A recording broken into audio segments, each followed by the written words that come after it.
दीपावली 31 अक्टूबर को मनाया जाएगा। अमावस्या 3:52 पर शुरू हो रहा है और दूसरे दिन 1 नवंबर को 6:23 पर खत्म हो रहा है। इसलिए 31 अक्टूबर को ही दीपावली मनाने हैं। दरिद्रता कैसे दूर करें, दीपावली के दिन क्या दिखना शुभ होता है और क्या दिखना अशुभ होता है, हमें दीपावली दिन क्या नहीं करना चाहिए, पुरानी झाड़ू का क्या करें, ये सब मैं आपको बताने वाली हूँ। तो हाय एवरीवन, कैसे आप लोग? उम्मीद करती हूँ अच्छे होंगे, स्वस्थ होंगे। तो पूनम प्रवीण ब्लॉग पर आप बने रहिए, वीडियो को स्किप करके मत जाइएगा क्योंकि पूरी जानकारी आपको मैं देने वाली हूँ। दीपावली के दिन हमें पूजन हमेशा अपने पूर्वजों की तरह ही करना चाहिए, जिस तरह से हमारे पूर्वज करते आए हैं। पूजन आपको पूर्व दिशा की ओर ही बैठकर करना चाहिए या फिर ईशान कोण में। सबसे पहले एक चौकी ले लें। चौकी को पवित्र जल से शुद्ध करें। इसके ऊपर एक लाल कपड़ा बिछाएं जो नहीं होनी चाहिए। लाल कपड़े के ऊपर आप एक अष्टदल बनाना है कच्चे चावल से। एक अष्टदल के ऊपर मां लक्ष्मी की मूर्ति रखें। दूसरे अष्टदल के ऊपर आपको भगवान गणेश की मूर्ति रखनी है। एक अष्टदल बनाने हैं जिसके ऊपर आपको कलश रखना है।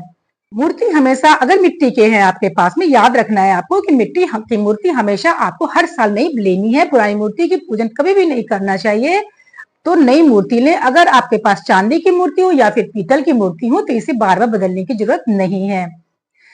नए वस्त्र लेने हैं। आप सबसे पहले उन्हें नए वस्त्र पहनाएंगे। कमल गट्टे की माला पहनाएंगे माता लक्ष्मी को। माता लक्ष्मी कमल का फूल चढ़ाएंगे। कुमकुम, अक्षत, रौली, मौली चढ़ाएंगे। कौड़ी, 5 हल्दी की गांठ, धनिया की बीज। भगवान गणेश के पास आपको चढ़ाना है दूर्वा, लड्डू, साथ में फल, पीले वस्त्र, पीले फूल। माता लक्ष्मी के वस्त्र लाल कलर के होंगे और फल और मिठाई रखे जाएंगे। कलश में गंगा जल मिश्रित जल रहेगा। हल्दी की गांठ, अक्षत, दूर्वा, सिक्का ये आपको डालने हैं। इसके ऊपर श्रीफल जो पानी वाला जटा वाला नारियल रखने हैं। अगर आपके पास आम के पत्ते हैं तो आम के पत्ते के कलश पे रखें या फिर अशोक के पत्ते भी रख सकती हैं। पूजन करने से पहले आपको अपने हाथ में कमल गट्टे का बीज, हल्दी की गांठ, कौड़ी, दूर्वा और अक्षत रखने हैं और माता लक्ष्मी को, भगवान गणेश को अपने पूजन स्थल पर अपने घर में आने के लिए निमंत्रण देने के लिए आपको संकल्प लेना है कि हे माता लक्ष्मी, आप मेरे घर में पधारिए और हमारे घर में सुख समृद्धि का वास हो। पूजन करने के बाद आपको आरती करनी है। आरती करने हमेशा माता लक्ष्मी की ही आरती आपको पहले करनी है। इस दिन भगवान गणेश की आरती आपको नहीं करनी है। इसके बाद आपको कलश का पूजन करना है। 5 दीपक का पूजन करना है। इसके बाद पूजन करने के बाद ही आप दीपक को घर के कोने कोने में रखेंगे।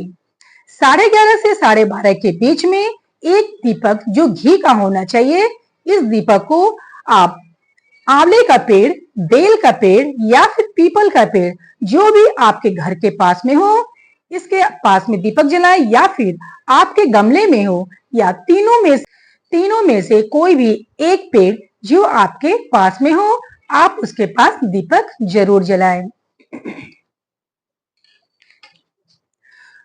माता लक्ष्मी के पूजन करने के समय में सिक्के का भी पूजन करना है, इस बात का ध्यान रखें। एक प्लेट में सिक्का रखना है या फिर आपके पास चांदी का सिक्का हो या फिर कोई भी सिक्का हो, हल्दी कुमकुम से पूजन करना है। इसके बाद एक प्लेट रखनी है जिसमें आपको सोना रखना है। आपके पास जो भी सोना हो उसे भी हल्दी कुमकुम से पूजन करना है। माता लक्ष्मी के पूजन हमेशा लाल या पीले वस्त्र या फिर कोई भी चमकीले वस्त्र पहनकर आपको पूजन करना है। इस बात का हमेशा ध्यान रखें कि काले या फिर सफेद वस्त्र पहनकर आपको पूजन नहीं करना है। दीपावली की रात में क्या दिखना शुभ होता है? तो इस दिन उल्लू का दिखना बहुत ही शुभ होता है। अगर आपको दीपावली के दिन उल्लू दिख जाए तो आप समझ लीजिए कि माता लक्ष्मी का आगमन आपके घर में होने वाला है। छिपकली, छुछुंदर, बिल्ली का दिखना भी शुभ माना जाता है क्योंकि शायद ही ये सब उस दिन हमें देखने को मिले। लेकिन हमें क्या नहीं करने चाहिए? तो इस दिन हमें कोई भी, अगर आपके घर में कोई जरूरतमंद या गरीब ऐसा कोई इंसान आता है जो जरूरतमंद हो, तो उसे कभी भी खाली हाथ ना लौटाएं। दूसरा है पूजन हमेशा लाल वस्त्र या पीले वस्त्र पहनकर करें, कभी भी काले वस्त्र या सफेद वस्त्र पहनकर माता लक्ष्मी की पूजन ना करें। तीसरा है घर के किसी भी कोने में गंदगी नहीं होने चाहिए।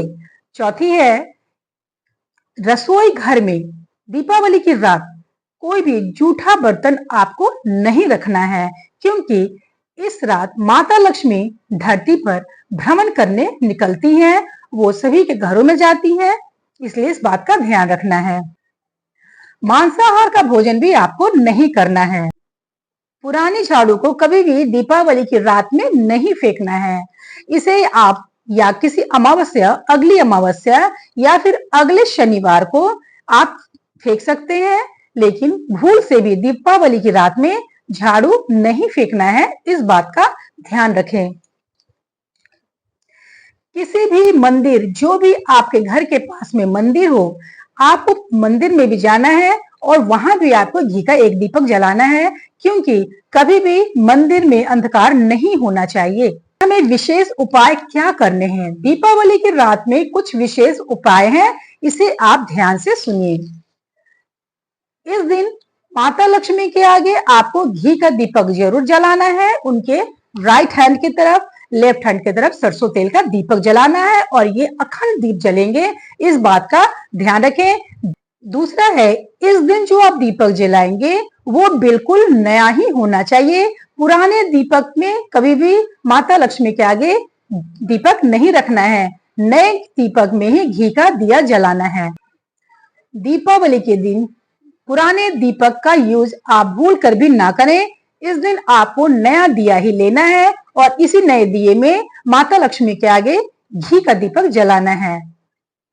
तीसरा उपाय है, माता लक्ष्मी के आगे कलश तांबे या कांच से जो भी हो उसका रखना है, इसमें स्वास्तिक बनाने हैं और माता लक्ष्मी के पूजन के आगे आपको एक कलश जरूर रखना है। ये वीडियो आपको पसंद आई होगी, ये जानकारी आपको अच्छी लगी होगी, अगर अच्छी लगी होगी तो प्लीज लाइक एंड सब्सक्राइब करें एंड शेयर करें। जय माता लक्ष्मी।